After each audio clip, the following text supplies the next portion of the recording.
제5장. 그 후에 유대인의 명절이 되어 예수께서 예루살렘에 올라가시니라. 예루살렘에 있는 양문 곁에 히브리 말로 베데스다라 하는 못이 있는데 거기 행각 5이 있고 그 안에 많은 병자, 맹인, 다리 저는 사람, 혈기 마른 사람들이 누워 물의 움직임을 기다리니 이는 천사가 가끔 못에 내려와 물을 움직이게 하는데 움직인 후에 먼저 들어가는 자는 어떤 병에 걸렸든지 낫게 되밀어라. 거기 38해 된 병자가 있더라. 예수께서 그 누운 것을 보시고 병이 벌써 오래된 줄 아시고 네가 낫고자 하느냐? 주여, 물이 움직일 때에 나를 못에 넣어주는 사람이 없어 내가 가는 동안에 다른 사람이 먼저 내려가나이다. 일어나 네 자리를 들고 걸어가라. 그 사람이 곧 나아서 자리를 들고 걸어가니라. 이날은 안식일이니 유대인들이 병 나은 사람에게 안식일인데 네가 자리를 들고 가는 것이 옳지 아니하니라. 나를 낫게 한 그가 자리를 들고 걸어가라 하더라. 너에게 자리를 들고 걸어가라 한 사람이 누구냐? 고침을 받은 사람은 그가 누구인지 알지 못하니 이는 거기 사람이 많으므로 예수께서 이미 피하셨습니다. 그 후에 예수께서 성전에서 그 사람을 만나 이르시되 보라, 네가 나았으니 더 심한 것이 생기지 않게 다시는 죄를 범하지 말라. 그 사람이 유대인들에게 가서 자기를 고친 이는 예수라 하니라. 그러므로 안식일에 이러한 일을 행하신다 하여 유대인들이 예수를 박해하게 된지라. 예수께서 그들에게 이르시되 내 아버지께서 이제까지 일하시니 나도 일한다. 유대인들이 이로 말미암아 더욱 예수를 죽이고자 하니 이는 안식일을 범할 뿐만 아니라 하나님을 자기의 친아버지라 하여 자기를 하나님과 동등으로 삼으심이로라. 그러므로 예수께서 그들에게 이르시되 내가 진실로 진실로 너희에게 이르노니 아들이 아버지께서 하시는 일을 보지 않고는 아무것도 스스로 할 수 없나니 아버지께서 행하시는 그것을 아들도 그와 같이 행하느니라. 아버지께서 아들을 사랑하사 자기가 행하시는 것을 다 아들에게 보이시고 또 그보다 더 큰 일을 보이사 너희로 놀랍게 여기게 하시리라. 아버지께서 죽은 자들을 일으켜 살리심같이 아들도 자기가 원하는 자들을 살리느니라. 아버지께서 아무도 심판하지 아니하시고 심판을 다 아들에게 맡기셨으니 이는 모든 사람으로 아버지를 공경하는 것 같이 아들을 공경하게 하려 하심이라. 아들을 공경하지 아니하는 자는 그를 보내신 아버지도 공경하지 아니하느니라. 내가 진실로 진실로 너희에게 이르노니 내 말을 듣고 또 나 보내신 이를 믿는 자는 영생을 얻었고 심판에 이르지 아니하나니 사망에서 생명으로 옮겼느니라. 진실로 진실로 너희에게 이르노니 죽은 자들이 하나님의 아들의 음성을 들을 때가 오나니 곧 이때라. 듣는 자는 살아나리라. 아버지께서 자기 속에 생명이 있음같이 아들에게도 생명을 주어 그 속에 있게 하셨고 또 인자됨으로 말미암아 심판하는 고난을 주셨느니라. 이를 놀랍게 여기지 말라. 무덤 속에 있는 자가 다 그의 음성을 들을 때가 오나니 선한 일을 행한 자는 생명의 부활로 악한 일을 행한 자는 심판의 부활로 나오리라. 내가 아무것도 스스로 할 수 없노라. 듣는 대로 심판하노니 나는 나의 뜻대로 하려 하지 않고 나를 보내신 이의 뜻대로 하려 함으로 내 심판은 의로우니라. 내가 만일 나를 위하여 증언하면 내 증언은 참되지 아니하되 나를 위하여 증언하시는 이가 따로 있으니 나를 위하여 증언하시는 그 증언이 참인 줄 아노라. 너희가 요한에게 사람을 보내매 요한이 진리에 대하여 증언하였느니라. 그러나 나는 사람에게서 증언을 취하지 아니하노라. 다만 이 말을 하는 것은 너희로 구원을 받게 하려 함이니라. 요한은 켜서 비추이는 등불이라. 너희가 한때 그 빛에 즐거이 있기를 원하였거니와 내게는 요한의 증거보다 더 큰 증거가 있으니 아버지께서 내게 주사 이루게 하시는 역사 곧 내가 하는 그 역사가 아버지께서 나를 보내신 것을 나를 위하여 증언하는 것이요 또한 나를 보내신 아버지께서 친히 나를 위하여 증언하셨느니라.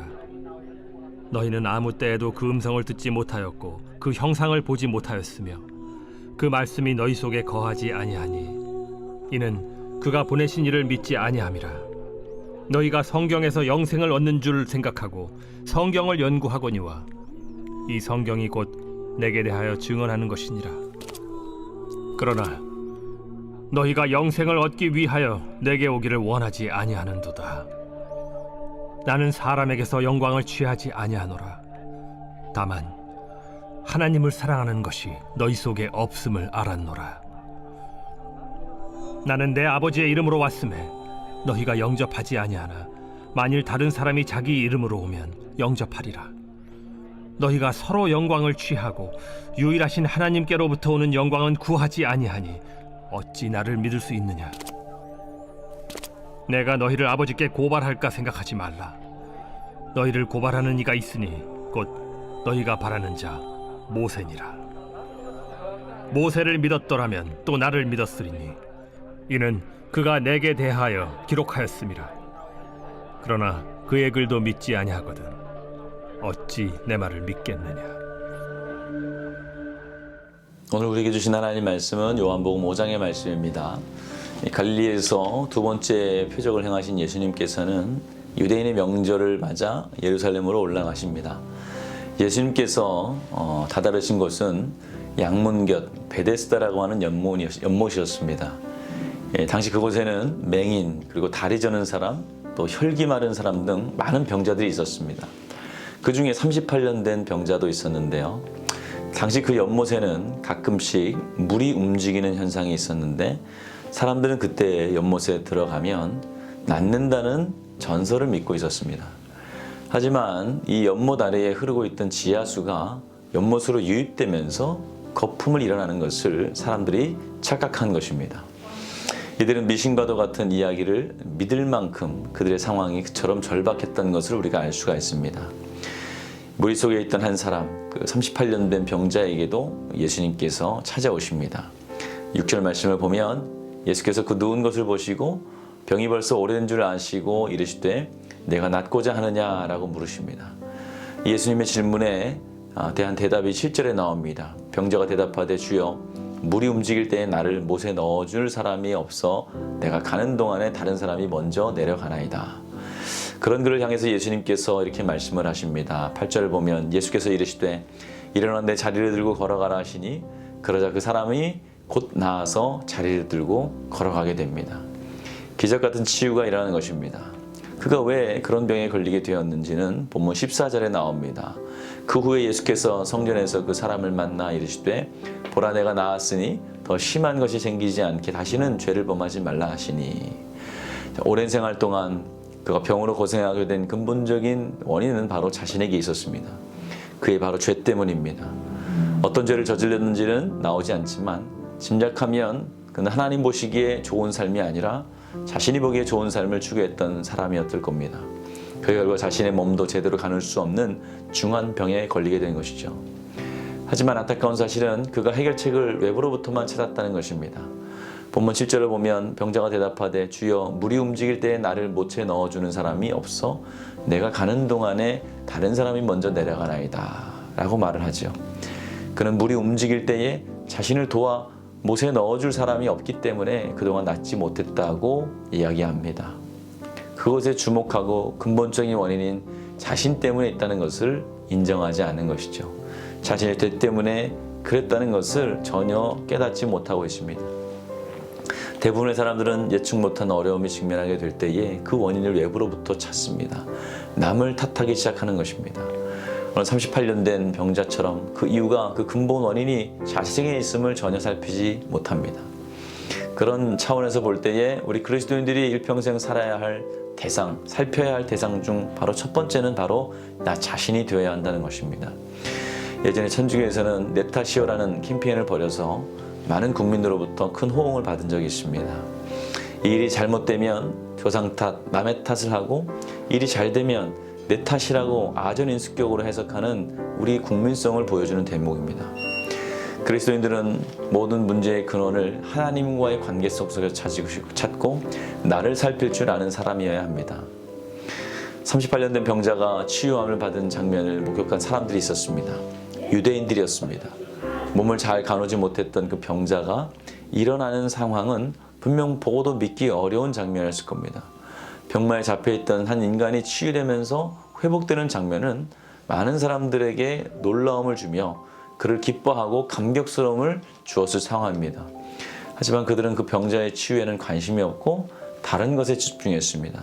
본문 10절 말씀을 보면 유대인들이 병 나은 사람에게 이르되 안식일에는 내가 자리를 들고 가는 것이 옳지 아니하니라 라고 이야기하죠. 유대인들의 관심은 오로지 안식일인데 왜 내가 자리를 들고 가느냐에 집중합니다. 왜 장로들이 유전을 지키지 않느냐, 왜 그것을 범하였느냐라고 이야기합니다. 38년 동안 처참한 삶을 살아가고 있었던 한 영혼에 대한 삶은 전혀 살피지 않는 것이죠. 그 사람의 형편이나 처지, 사정 따위는 그들의 안중에 없었습니다. 오직 자신들의 규격화된 기준, 규범만을 내세워서 형식화된 종교 기준만을 따라 살아가는 것이죠. 옛말에 내가 배부르니 종의 배고픔을 모른다라는 우리나라 속담이 있습니다. 내 형편과 내 처지, 내 판단만이 중요할 뿐 나 이외의 타인의 상황과 아픔은 전혀 고려하지 않는 인간의 이기적인 속성을 말하는 것입니다. 당시 그들의 관심은 오직 자신들의 종교성에 있었습니다. 어떻게 하면 자신들이 하나님에게 잘 섬기는 사람처럼 보이느냐가 중요했습니다. 하지만 그들은 자신들이 잘 보이기 원했던 그 사람, 즉 타인에 대한 삶을 살피지 않았습니다. 하나님 사랑, 또 이웃 사랑이라는 율법의 기본 정신인 어떤 것을 이해하지 못하고 그들의 장로의 유전만을 그 틀에 박혀서 지켰기 때문입니다. 그것은 그들의 신앙인이 아닌 종교인으로 만들고 자신들의 입장만을 고수하는 이기적인 종교인으로 만들어버린 것이죠. 오늘날 마린 그리스도인들 또한 그와 유사한 삶을 살아갑니다. 신앙이라고는 하지만 그러나 성경에 대한 해석과 이해가 없이 오로지 자기 편한 대로 성경을 이해하고 해석합니다. 자신이 원하는 수준과 또 판단 기준 안에서만 신앙생활을 하려고 합니다. 그래서 그런지 누군가가 내 삶의 영역에 침범하거나 또 누군가의 삶에 관여하는 것을 상당히 귀찮아하고 또 싫어합니다. 누군가의 처지와 형편을 살피며 이해하는 것도 내 경험과 내 지식의 틀 안에서 내가 이해하고 싶은 수준에서만 하려고 합니다. 그러다 보니 타인의 상황을 속단하거나 무관심 속에서 정죄하기 일쑤죠. 우리는 딱 끝에 있는 누군가가 아니라 내 주변에 있는 누군가를 먼저 살필 줄 알아야 됩니다. 그들이 어떤 형편이 있는지, 어떤 처지에 놓였는지를 살핀 후에 그 필요를 채워주는 것이 그리스도인의 삶이며 책임입니다. 그러므로 그리스도인들이 일평생 살아가야 할 대상은 내 주변이고 내 이웃이어야 합니다. 주님의 발걸음이 어디로 향하고 계신지, 그 마음이 누구를 향하고 계신지를 잘 살피는 것이 바로 하나님 앞에서 살아가야 하는 우리 그리스도인들의 일평생 삶의 신앙의 지침이라는 것입니다. 한 사람을 위한 하나님의 계획, 하나님의 마음이 누구를 향하고 있는지 전혀 염두에 두지 않았던 유대인들은 예수님께서 38년 된 병자를 일으키는 이적을 보고 있음에도 불구하고 전혀 거기에 감동을 받지 못합니다. 오히려 그 일을 빌미로 안식에 일하신다며 예수님을 핍박하게 이릅니다. 우리 그리스도인들은 영원하신 하나님의 나라를 향해 좁은 길도 마다하지 않고 걸어가는 사람들입니다. 그런 우리 발걸음의 나침판이 되는 것이 바로 주님의 걸어가신 공생의 사역입니다. 그러기에 우리가 늘 살펴야 할 분은 바로 예수님이시고 우리가 늘 헤아려야 할 분은 예수님의 마음입니다. 그것이 바로 우리 그리스도인들이 신앙 여정에서 꼭 붙잡고 가야 할 영적인 이정표입니다. 오늘도 주님께서는 우리에게 새로운 한 날을 허락하셨습니다. 먼저는 주 안에서 나를 살피시고 더 나아가 나를 뛰어넘어서 이웃의 처지와 형편을 살피시는 그리스도인들로 살아가시는 저와 여러분들 되시길 바랍니다. 늘 주님의 시선과 마음, 발걸음이 어디에 있는지, 어디로 향하고 계신지를 잘 살피심으로 주님 사역의 걸림돌이 아니라 주춧돌로 쓰임받는 주의 성도들 되시기를 주님의 이름으로 축원합니다. 오늘은 수요일입니다.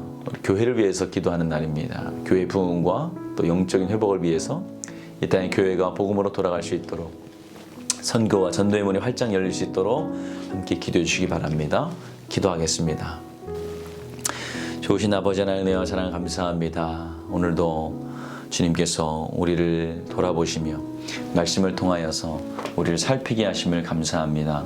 하나님, 오늘도 우리가 내 자신을 돌아보게 하여 주시며 특히 내 이웃을 돌아보는 그리스도인 되게 하여 주시옵소서. 주님의 마음이, 주님의 시선이, 주님의 발걸음이 어디에 향하고 계신지 깨닫게 하여 주시며 주님 가신 그 길을 감사함으로 걸어가게 하여 주시옵소서. 아버지 하나님, 이 땅의 교회의 부흥과 영적인 회복을 허락하여 주시옵소서. 복음으로 돌아갈 수 있게 하여 주시며 선교와 전도의 문이 막히지 않고 활짝 열리게 하여 주시옵소서. 담임 목사님 말씀을 전하실 때마다 성령이 함께하여 주시며 말씀을 통하여서 차가워진 마음이 뜨거워지며 굳어진 마음 깨어지게 하시며 아버지 하나님 또 죽었던 영혼이 살아나는 귀한 역사가 있게 하여 주시옵소서. 다음 세대를 어디에 있든지 믿음의 자리, 기도의 자리 떠나지 않게 하여 주시옵소서. 우리 아프신 성도님들이 있습니다. 주의 보혈의 손으로 안수하여 주셔서 깨끗이 나음을 얻게 하여 주시옵소서. 연로하신 성도님들, 주의 아버지 한 사람도 병들어 누워있지 않게 하시며 아버지 하나님 건강하게 걷다가 주님 만날 수 있도록 도와주시옵소서. 예수님의 이름으로 축복하며 기도하옵나이다. 아멘.